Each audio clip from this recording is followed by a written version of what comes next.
আমি আকাশ take solution বসের পক্ষ থেকে আজকে আপনাদের দেখাবো খুব সহজে এবং কোনো সফটওয়্যার ব্যতীত আপনার ছবির ব্যাকগ্রাউন্ড চেঞ্জ করবেন কেমন করে এবং একদমই ফ্রিতে। চলুন আর কথা না বাড়িয়ে শুরু করা যাক। আমাদের এই কাজটি করার জন্য একটি ব্রাউজার ওপেন করতে হবে। আমি ক্রোম ব্রাউজার ওপেন করছি, আমি ক্রোম ব্রাউজার ওপেন করে নিলাম। ক্রোম ব্রাউজার ওপেন করার পরে আমি একটি ট্যাব ওপেন করে রেখেছি, যেটি আপনারা দেখতে পাচ্ছেন। এখানে লেখা আছে www.remove.bg। আপনারা এই ওয়েবসাইটে গেলে আপনারা খুব সহজে আপনাদের ছবির ব্যাকগ্রাউন্ড চেঞ্জ করতে পারবেন। চলুন আমি আর কথা না বাড়িয়ে চলে যাচ্ছি। আমি এন্টার প্রেস করছি। এই যে আমরা ওয়েবসাইটে চলে আসলাম। আসার পরে আমাদের এখানে সাইন আপ করতে বলবে। আমরা যদি না করি তাতেও সমস্যা নাই, আমরা এখানে সহজেই করতে পারি। যে আপলোড ইমেজ আপনারা দেখতে পাচ্ছেন, এই আপলোড ইমেজে যদি আমরা ক্লিক করি তাহলে আমাদের এখানে একটা ফটো আপলোড করতে বলবে, সরাসরি আমাদের ফাইলে নিয়ে চলে যাবে। এই যে আমি এখানে কয়েকটা পিকচার ডাউনলোড করে রেখেছি আপনাদের দেখানোর জন্য। এই যে সালমান খানের পিকচার, আমি একটা পিকচারে ক্লিক করে পিকচারটা এখানে নিই। আপলোড হচ্ছে, এই যে আপলোড হয়ে গেছে। এরপর এখানে এসেছে এডিট ডাউনলোড। এখানে সরাসরি আমরা এডিট না করেও ডাউনলোড করে নিতে পারি, কিন্তু আমরা এখানে এডিট করে নিতে পারি। এই জন্য আমাদের ক্লিক করতে হবে এডিট। ক্লিক করলাম, একটু লোডিং হচ্ছে। এরপরে আপনারা দেখতে পাচ্ছেন যে এখানে অনেক চমৎকার ব্যাকগ্রাউন্ড আছে। এগুলো যেগুলোতে আপনারা ক্লিক করবেন সেই ব্যাকগ্রাউন্ডটি এই পিকচারের পিছনে চলে আসবে, যে আপনারা দেখতে পাচ্ছেন। এছাড়াও আপনারা এই ব্যাকগ্রাউন্ডগুলোকে ডিএসএলআরের মতো ব্লার করে দিতে পারবেন।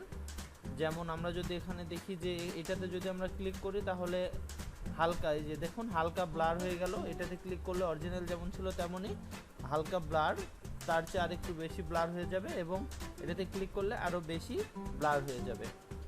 এভাবে আমরা প্রতিটা পিকচারই চেঞ্জ করে নিতে পারি। এছাড়াও আমাদের আরও ব্যাকগ্রাউন্ড আছে, কালারের ব্যাকগ্রাউন্ড, যেগুলো আপনারা এখানে দেখতে পাচ্ছেন। এই যে ক্লিক করলে ব্যাকগ্রাউন্ডগুলো সব চেঞ্জ হয়ে যাবে।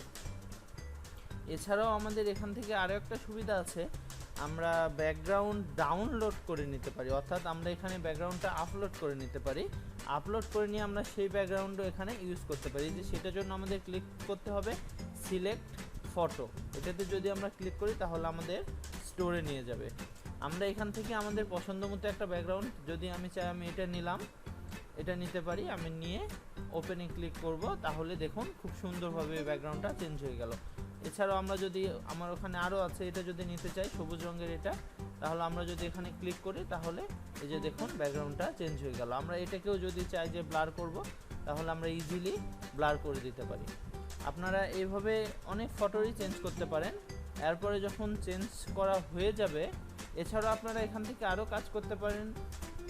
এখান থেকে আপনারা আপনাদের ইচ্ছা মতো কোনো সাইট মুছে দিতে হলে আপনারা মুছে দিতে পারেন। যেমন এই যে দেখুন মুছে যাচ্ছে। এছাড়াও এখান থেকে যদি আপনারা ব্যাক করাতে চান তাহলে ব্যাক করাতে পারবেন। আমি যদি যে এখানে ঘুরিয়ে দিই তাহলে ব্যাক হয়ে যাবে। এভাবে যখন কমপ্লিট হয়ে যাবে তখন আমরা এই যে ডাউনলোড যে বাটনটা আছে এখানে আমরা সিম্পলি ক্লিক করব। এরপরে আমাদের এসেছে ডাউনলোড ইমেজ। আমরা এটাতে ক্লিক করার পরে ইমেজটা ডাউনলোড হয়ে যাবে। এই যে দেখুন সুন্দরভাবে ডাউনলোড হয়ে গেল, এবং যে ব্যাকগ্রাউন্ড দিয়েছিলাম সবুজ কালারের ব্যাকগ্রাউন্ড, এটা সহকারে এখানে ডাউনলোড হয়ে গেল। তাহলে এটা যদি আমরা দেখতে চাই তাহলে আমাদের যেতে হবে ফাইলে। আমি ওপেন করছি ফাইল। এরপরে আমাদের এটা চলে এসেছে ডাউনলোড ফোল্ডারে, এবং এখান থেকে সুন্দরভাবে এখানে এটা ডাউনলোড হয়ে গেছে। এই যে দেখুন আমি সবুজ দিয়ে করেছিলাম, এখানে সুন্দরভাবে একটা সবুজ হয়ে ব্যাকগ্রাউন্ড চেঞ্জ হয়ে চলে এসেছে। আর এভাবে আমরা খুবই সহজে এই কাজটি করতে পারি। কোনো সফটওয়্যার বা অ্যাডোব ইলাস্ট্রেটর বা অ্যাডোব ফটোশপ কোনো কিছু ব্যতীত আমরা এই কাজটা খুব ভালোভাবে ব্যাকগ্রাউন্ডটা চেঞ্জ করে নিতে পারি। এই ছিল আজকের ভিডিওতে। ধন্যবাদ সকলকে আমাদের সাথে থাকার জন্য, এবং ভিডিওটি যদি ভালো লেগে থাকে তাহলে অবশ্যই শেয়ার করে আপনার বন্ধুকে দেখার সুযোগ করে দেবেন এবং একটি লাইক করবেন। আর পরবর্তীতে কি ভিডিও চান টেকনোলজি রিলেটেড অবশ্যই আমাদেরকে কমেন্টের মাধ্যমে জানাবেন। আর চ্যানেলে নতুন হয়ে থাকলে অবশ্যই চ্যানেলটি সাবস্ক্রাইব করবেন। ধন্যবাদ।